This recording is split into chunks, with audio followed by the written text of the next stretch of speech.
పరిస్థితులు, ఈ రాష్ట్రానికి ఏం కావాలి, ఈ రాష్ట్ర ప్రజలు ఏం కోరుకుంటున్నారు, రాష్ట్రంలో ఆర్థికమైనటువంటి పరిస్థితులు ఏ విధంగా ఉన్నాయనేటువంటి ఆలోచన చేసి వాటికి అనుగుణంగా ఇదిగో నేను ఈ కార్యక్రమాన్ని తీసుకొస్తున్నా, ఈ సంక్షేమ పథకాన్ని ప్రవేశపెడుతున్న జగన్మోహన్ రెడ్డి గారు ఈ రోజు ఎన్ని రకాలైనటువంటి సంక్షేమ దానికి తీరు వేరుగా ఉంటుంది. వర్గాలు ఉండాలా, ఆ వర్గంలో ఒక వర్గం నాకు ఓటయ్యా.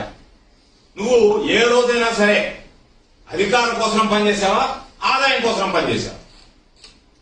అధికారం కోసం పనిచేసావు తప్ప అభివృద్ధి కోసం ఏ రోజు పనిచేయలేదే, ఏ రోజు ఆలోచన చేయలేదు. అధికారంలోకి రావాలా, నేను ఆదాయం సంపాదించుకోవాలనేటువంటి ఆలోచన చేసావు తప్ప అధికారంలోకి వచ్చి రాష్ట్ర ప్రజలను అభివృద్ధి చేయాలనేటువంటి ఆలోచన ఏ రోజైనా చేసినటువంటి వాడు నేను కూడా ఒక చెవుడు ఉంటాడు. ఎందుకంటే దొంగ పక్కన దొంగలే ఉంటారు, మంచివాడు ఎందుకుంటాడు దొంగ పక్కన? నీ చెవుల్లో మాట్లాడే వాళ్ళందరూ ఎదవలు. రకరకాలుగా నీకు ఏదో ఉండి లేని చెప్తే వీడు ఎదవ ఏదైనా మాట్లాడతాడు, విజ్ఞత లేనటువంటి వాడు. కాబట్టి చెప్తే సరిపోద్దని చెప్తే నువ్వు మైకల్ జాక్సన్ లాగా తగిలించుకొని కాగితం ఒకటి రాసుకుని వచ్చి ఈ పక్క ఆ పక్క బ్రేక్ డాన్స్ చేస్తా, తిరిగి చేతులు చూపిస్తా, ఏళ్లు చూపిస్తా, నీ హాహాకారాలు. కాబట్టి మేము కోరుకునేది నువ్వు చేస్తున్నాడు బాబు నాయుడు అనేటువంటి రాష్ట్ర ప్రజలకు అర్థమైపోయింది. కాబట్టి నిన్ను మాట్లాడేదాన్ని విశ్వసించేదంటే ప్రజలు లేదు.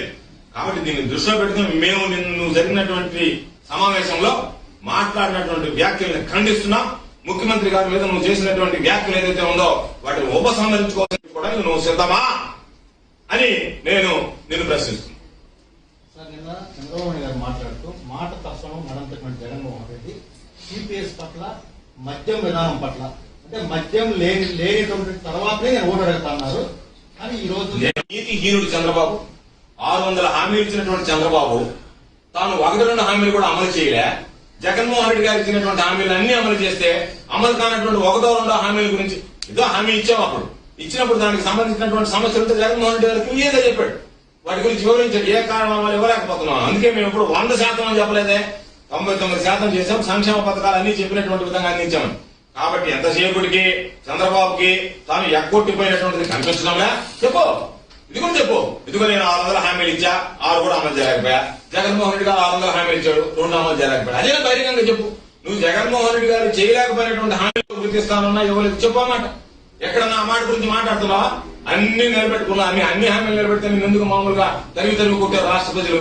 కాబట్టి దీన్ని దృష్టిలో పెట్టుకున్నప్పుడు చంద్రబాబు నాయుడు మాటల్లోనే ఎంత జగన్మోహన్ రెడ్డి గారి పరిపాలన సమర్థవంతంగా ఉందనేటువంటిది చెప్పగానే చెప్పేటువంటి పరిస్థితి. నువ్వు మహా అంటే ఆ 2 చెప్తున్నావు. ఏది సంపూర్ణ మద్యపాన నిషేధం ఒకటి చెప్తున్నావు, ఇంకొకటి దీనికి సంబంధించి సిపిఎస్, ఓపీఎస్, జీపీఎస్ అని. జగన్మోహన్ రెడ్డి గారు అనేక స్పష్టత ఇచ్చాడు. సిపిఎస్ అనుకున్నాం, రద్దు చేసినా, ఓపీఎస్ అడుగుతున్నారు, ఓపీఎస్ బదులు జీపీఎస్ ఇచ్చామనేటువంటి దాని మీద, ఎందుకు ఇస్తున్నాం అనేటువంటి దాని మీద కేబినెట్ లో, అసెంబ్లీలో, బయట అన్ని దగ్గర కూడా స్పష్టత ఇచ్చాడు. కాబట్టి ట్రాన్స్పరెంట్ గా ఉండేటువంటి పరిపాలన వాటన్నిటిని పక్కన పెట్టి నువ్వు చేయలేకపోయినటువంటి వాటి గురించి చెప్పలేక నువ్వు ఎంతసేపటికి 1-2 జగన్మోహన్ రెడ్డి గారు అందుకే చెప్పాను కదా, లేకపోతే 100% అనుకున్నా 99% అమలు చేశామంటే ఇచ్చినటువంటి వాటిలో మెజారిటీ ప్రజలకు ఇచ్చినటువంటి వాగ్దానం నేను చేయలేకపోయా, జగన్మోహన్ రెడ్డి గారు చేశాను, నీకు నోటు రాదు. సార్, ఈ రోజు సోమిరెడ్డి చంద్రమోహన్ రెడ్డి గారు కృష్ణపట్నం పోర్టు మీద సంచలన వ్యాఖ్యలు చేశారు. ఏదైతే కంటైనర్ కార్గో వెళ్ళిపోతుంది, డర్టీ కార్గో మాత్రమే మనకి ఇక్కడ మిగలబోతుందని. ఇప్పుడు రుణమాపనం ఇవ్వాలి, జరగాలి. ఎన్నికల దగ్గరికి వచ్చాయి కాబట్టి బ్లాక్ మనీ పాలిటిక్స్ లో భాగంగా ఏమి నువ్వు ఎందుకు దానికి సంబంధించినటువంటి దాంట్లో ఒకవేళ వాడు నిజంగా జరుగుతున్న వాళ్ళ దృష్టికి తీసుకువెళ్ళావా? మేము ముందుగానే మాట్లాడాం.